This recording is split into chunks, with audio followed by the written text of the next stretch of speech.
Salut, une petite vidéo vite fait avant que je parte faire un tour de VTT. N'oubliez pas mon slogan, bougez, lisez. Et d'abord bougez, ensuite lisez. Une fois qu'on s'est fatigué, on se pose. Je vous parle d'un bouquin que je suis en train de lire, que je n'ai pas fini, que je trouve génial. C'est de Michel Desmurgier. Ça s'appelle La fabrique du crétin digital. Alors c'est un de mes combats de lutter contre les écrans et pour cela je fais des vidéos YouTube.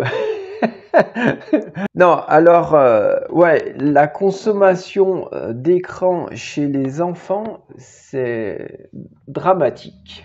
Et donc lui, il a fait un bouquin pour expliquer tout ça. C'est un scientifique. J'ai vu plusieurs de ses conférences sur Internet, sur les écrans.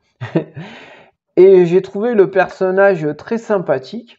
Et pour tout vous dire, quand il s'exprimait donc dans ses conférences, j'avais pas remarqué qu'il avait un vocabulaire super riche. Et d'ailleurs, une de ses thèses, c'est que lorsqu'on lit, on enrichit son vocabulaire parce que on ne parle pas comme on écrit. Et dans les livres, il y a beaucoup plus de vocabulaire qu'à l'oral. Et pour le coup, alors lui, à l'oral, il s'exprime de manière correcte, il n'y a pas de problème, mais c'est pas le délire. Mais alors, son bouquin, il est d'une richesse incroyable en vocabulaire. C'est quelqu'un qui écrit très bien, j'ai été surpris.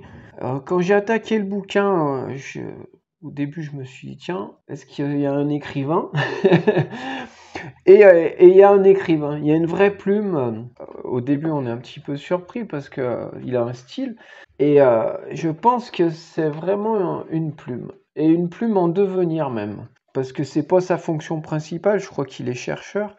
Mais c'est vraiment qu'il y a quelqu'un qui a une qualité d'écriture. Je vais vous lire un extrait.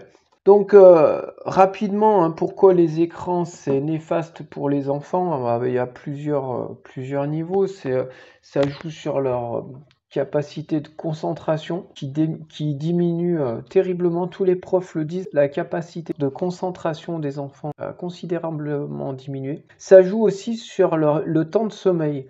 Et quand on ne dort pas assez, eh ben, on ne peut pas apprendre. Le sommeil, c'est super important.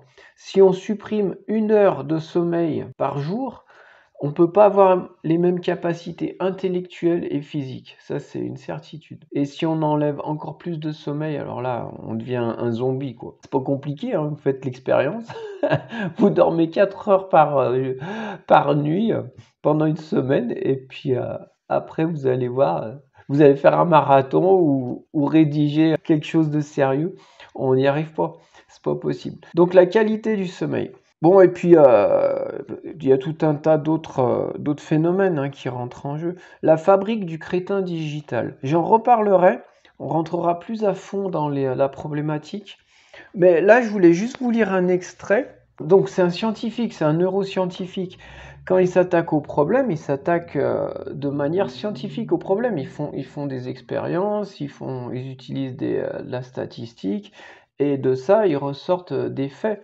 Et face à ce qu'ils disent, ils rencontrent des pseudo-experts qui vont contrer leurs arguments, et donc à un moment, ils s'énervent un peu contre ces pseudo-experts. Ouais, je rappelle d'ailleurs que l'éducation nationale, passé un temps, avait prévu de donner une tablette donc numérique à tous les élèves qui rentraient en 6e.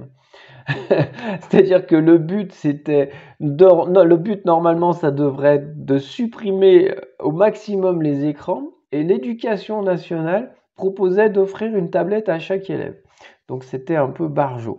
Bon, on s'est pas trop énervé parce qu'on savait qu'ils n'allaient pas tenir leurs promesses et que les élèves ne verraient pas ces tablettes pour la plupart. Mais bon, c'est pour dire le décalage qu'il peut y avoir entre la connaissance scientifique d'un côté de ce qu'il faut faire ou pas faire, et puis les décisions conduites par les hommes politiques, voilà, avec derrière eux tout un panel d'experts ou de conseillers qui sont pas forcément les plus pertinents.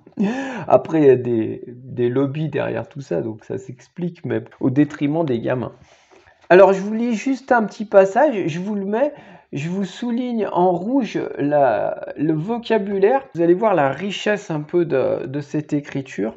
Je trouve ça génial. Donc là, parole d'expert. Je vais critiquer quand même, hein.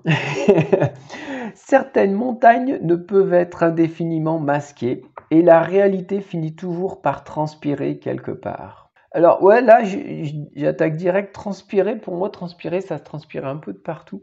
Et le quelque part, alors soit je l'aurais enlevé, soit j'aurais remplacé transpirer par suinter. Ça suinte, il y a une petite fuite quelque part, ça suinte quelque part. Bon, c'est un détail. Pour les industriels, le problème est sérieux, mais pas désespéré. Et vous remarquerez aussi qu'il a super bien ponctué. Encore que là, moi j'aurais mis une virgule, mais bon. En effet, comme l'a initialement démontré l'industrie du tabac, une solution existe, l'expert maison. Au moindre vent contraire, cet obligeant laquais s'épand sur les médias comme la triste vérole gagne le bas clergé. Partout, il ferraille ardemment au profit de la cause. Peu importe son savoir effectif, peu importe sa réelle connaissance des domaines abordés, peu importe ses éventuels conflits d'intérêts, seul compte alors le poids des apparences et la capacité de suggestion féale. Je trouve ça excellent. En d'autres termes, pour être sélectionné et adoubé, l'expert maison n'a pas à être qualifié. Il doit uniquement justifier d'un titre séduisant et faire preuve d'une totale absence de probité morale. Ainsi, à défaut d'être capable, il doit sembler crédible et, à défaut d'être honorable, il doit paraître probe. Super. Donc ouais, ce bouquin est super bien écrit, très, très enrichissant. Alors, on comprend très vite le problème. C'est pas compliqué. Les écrans, c'est mauvais pour les gamins. Mais de se plonger dans ce livre, d'abord, il étaye en fait son propos de recherche scientifique et puis il nous parle de plein de choses et c'est une vraie aventure ce bouquin. J'en suis qu'au début, je trouve ça génial. Bon, eh ben, on a fait un petit peu le tour de la question. On reviendra sur ce bouquin pour aller plus au fond de ce qu'il nous raconte. Ce qui est sûr et certain, c'est que les écrans sont mauvais pour les enfants. Il faut vraiment, vraiment limiter l'usage des écrans. Pour les apprentissages, c'est une catastrophe. Et d'ailleurs, j'envisage de faire une... alors, il y avait la journée de la femme, il y avait eu le mois sans tabac. Et là, je voulais vraiment taper très fort. Donc, ça sera certainement en septembre ou octobre. Je voudrais faire la minute sans écran. La minute, est-ce qu'on arrivera à faire une minute sans écran pour les enfants? Vraiment, j'y crois. Je pense qu'ils sont capables d'arrêter leur téléphone pendant une minute. Pas de l'éteindre, hein, mais de ne pas le toucher, de ne pas le regarder. Une minute. C'est le défi, on en reparle. Faut que je fixe une date, ça sera en octobre, ça sera la minute sans écran. Voilà. Et moi, je vais faire un petit tour de VTT. Allez, bougez, lisez, à plus, ciao. Et Michel Desmurget, super bouquin à lire, indispensable. Et puis, si on peut même s'en servir pour taper sur la tête du gamin après s'il veut pas poser son téléphone. Oh, faut pas dire ça sur Internet. Allez, ciao.